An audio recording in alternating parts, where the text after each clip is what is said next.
Nifty 50 में आज थोड़ा लेवल स्पेसिफिक अप्रोच रखेंगे हम, क्योंकि फ्राइडे को भी उस अप्रोच ने काम किया।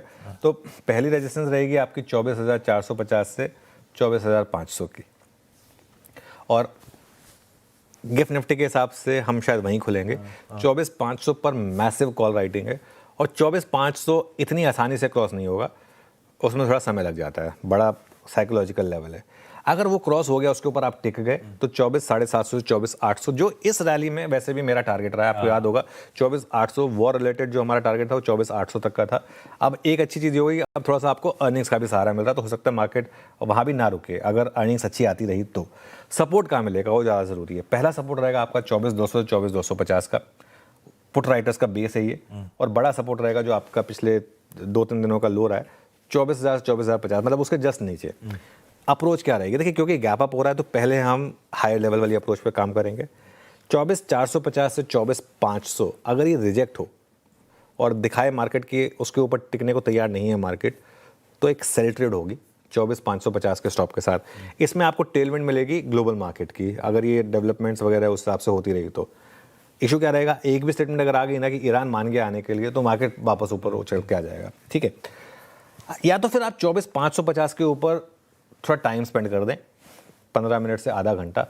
इन दैट केस आप एक 24,500 के स्टॉप लॉस के साथ 24,800 का टारगेट रख सकते हैं, अगर आप 24,550 के ऊपर टिके रहे तो 2 तरीके की अप्रोच रहेगी। या फिर आप वेट करें, एक 24,200 से 24,250 की एक डिप मिल जाए और मार्केट वहाँ थोड़ी स्टेबिलिटी दिखा दे और दिखा दे कि उसको तोड़ने को तैयार नहीं है। इन दैट केस आप 24,150 के स्टॉप लॉस के साथ, ये लॉन्ग फ्रेश लॉन्ग पोजीशंस के लिए 24,150 के स्टॉप लॉस के साथ आप एक लॉन्ग अटेम्प्ट कर सकते हैं। तो या तो आप लॉन्ग अटेम्प्ट करें जोन में, ये स्टॉप लॉस हो गया, या आप 24,550 के ब्रेकआउट का वेट करें, जहाँ पर आप 24,500 के स्टॉप के साथ बाय करेंगे। या फिर मार्केट आपको क्लियरली दिखा दे कि नहीं, मार्केट रिजेक्ट कर रहा है उसको, वहाँ पर एक शॉर्ट ट्रेड ओपन हो जाएगा आपके लिए। ब्यूटीफुल। निफ्टी का एक बार टेक्निकल चार्ट रख दीजिए। बैंक निफ्टी में पूरी कहानी हो गई है 200 डे मूविंग एवरेज की। 50,000 से 56,000 का जो मूव है, क्या शानदार मूव रहा है बैंक निफ्टी में। और अब हम 200 डे मूविंग एवरेज की तरफ जा रहे हैं। 200 day moving average bank Nifty का आएगा करीब करीब 57,300 पर।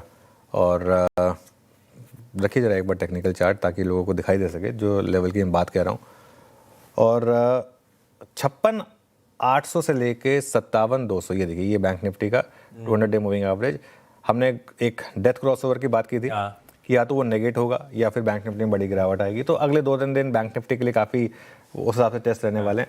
50 डे और 200 डे मूविंग एवरेज दोनों यहीं पर है, और 57,300 पर 200 डे मूविंग एवरेज है। 56,800 से 57,200 के बीच में एग्जिस्टिंग लॉन्ग पोजीशन में चाहें तो एक बार प्रॉफिट बुक करें, क्योंकि पहला टेस्ट जो होता है ना 200 डे मूविंग एवरेज का, वो थोड़ा सा अनसक्सेसफुल होता है। नई खरीदारी करने के 2 तरीके हैं यहाँ पर, अगर आप नई खरीदारी करना चाहते हैं तो। या तो 55,500 से 55,800 की डिप मिल जाए आपको। अब मुझे पता नहीं वो मिलेगी या नहीं मिलेगी, कोई कारण होगा या नहीं होगा, शायद ग्लोबल कारणों से आ जाए, किसी भी कारण से आ जाए अगर, तो या तो वो आपको मौका मिल जाए फ्रेश एंट्री करने के लिए, या फिर आप 57,300 के ऊपर सेटल हो जाए। अगर 57,300 के ऊपर सेटल होगा तो आपको एक लॉजिकल स्टॉप लॉस मिल जाएगा 200 डे मूविंग एवरेज का। उसके बाद आप वहाँ पर आप एक लॉन्ग कर लें। शॉर्ट अगर आपको करना है तो उसका तरीका क्या होगा, अगर 57,000 57,100 के करीब आकर रिजेक्शन मिले आपको बैंक निफ्टी में, तो 57,300 के एक स्टॉप लॉस के साथ, क्योंकि फिर वो आपको एक वर्डिक्ट मिलेगा कि अभी bank Nifty 200 day moving average cross करने को तैयार नहीं है, वहाँ पर आप एक स्टॉप लॉस लगाकर एक शॉर्ट ट्रेड लें चाहें तो। परफेक्ट है ये।